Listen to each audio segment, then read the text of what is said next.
बात कर रहे हैं हम पाकिस्तान क्रिकेट टीम की हालिया परफॉर्मेंस की, जो कि बहुत अच्छी नहीं रही है।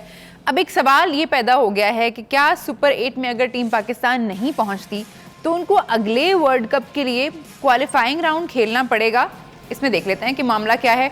2026 में T20 वर्ल्ड कप होना है जी। इंडिया और श्रीलंका उसके होस्ट होंगे, जिसमें 12 टीम्स होंगी, 20 टीम्स होंगी टोटल, लेकिन जो 12 टीम्स हैं वो 8 ये होंगी जो सुपर 8 में क्वालिफाई करेंगी, 2 होस्ट होंगी और बाकी जो टीम्स हैं वो होंगी 2 से 4 टीम्स वो होंगी जो आईसीसी की बेहतर रैंकिंग की बुनियाद में जो है क्वालिफाई कर जाएंगी। और वो जो कट ऑफ टाइम है सलीम भाई, वो अब इस महीने के एंड का है, 2024 का। रैंकिंग में अभी हम 7वें नंबर पर हैं, तो उम्मीद तो है कि हमें क्वालिफाइंग राउंड नहीं खेलना पड़ेगा, लेकिन अगर खेलना पड़े तो भाई सी शर्मिंदगी नहीं है ये? नहीं, मेरा नहीं ख्याल कि खेलना पड़ेगा। अल्लाह करे नहीं खेलना पड़े। आप किसी आयरलैंड को, जिम्बाब्वे को, किसी को बुला लें अपनी रैंकिंग। अभी तो वर्ल्ड कप चल रहा है, अभी तो नहीं बुला पाएंगे। हम टाइम नहीं है उस चीज़, अभी टाइम नहीं है तो फिर रैंकिंग तो इतनी जल्दी नीचे नहीं, मेरा नहीं ख्याल। नहीं, पाकिस्तान को पाकिस्तान बाहर नहीं होता। हाँ। ये मेरा नहीं ख्याल कि हम क्वालिफाइंग राउंड अगर उस पे आते हैं तो रैंकिंग मेरा नहीं ख्याल कि इतनी जल्दी हमारी बिल्कुल ही नीचे चली। जब टीम इतना बुरा परफॉर्म करती है तो आपको कैसा फील होता है? जिन लोगों ने पाकिस्तान को रिप्रेजेंट किया होता है, जिन्होंने खुद ये खेल खेला होता है।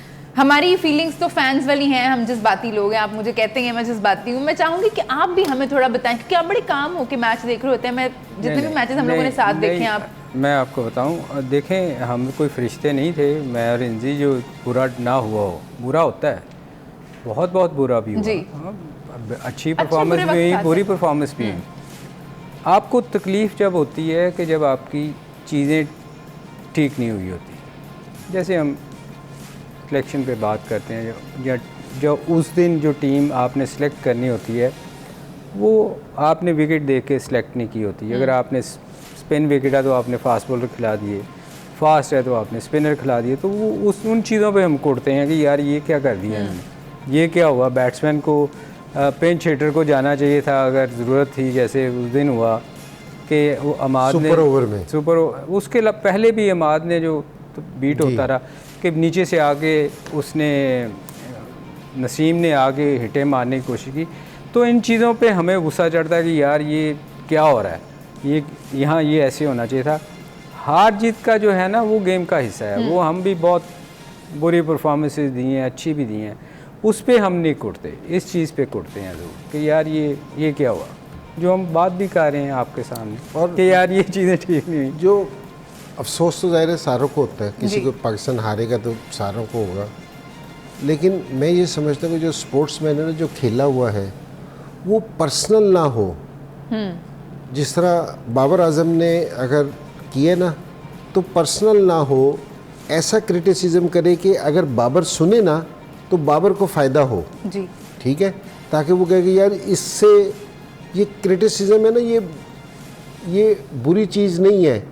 अगर आप इसको पॉजिटिव तरीके से करें ना जी, और उसकी बेहतरी के लिए करें तो सुनने वाले को भी मज़ा आता है। जिससे हम नेगेटिव से लेते हैं, पर्सनल हो जाते हैं। अब जिस तरह पर्सनल किस तरह हो जाते हैं, अब आज़म खान से स्कोर नहीं हुआ, अब आज़म को क्या कह रहे हैं, इसका वेट ज़्यादा है,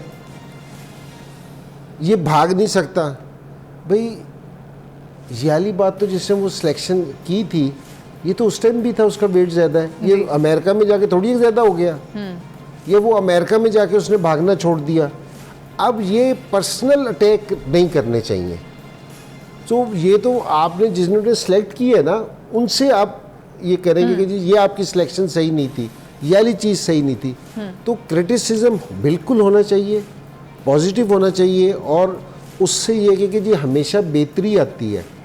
ये ऐसा नहीं है कि जी हमारे पे जिस टाइम हम खेलते थे कि हम जो भी मैच खेलते थे उसमें परफॉर्म करते थे या वो जीतती थी, लोग क्रिटिसिज्म भी करते थे। और जिस टाइम कोई अच्छी बात करता था तो मैं उसको पिक करने की कोशिश करता था कि इससे ना शायद मेरे में कोई बैटिंग में मेरी टेक्निक में फ़ायदा हो, जिस तरह कोई चीज़ हो।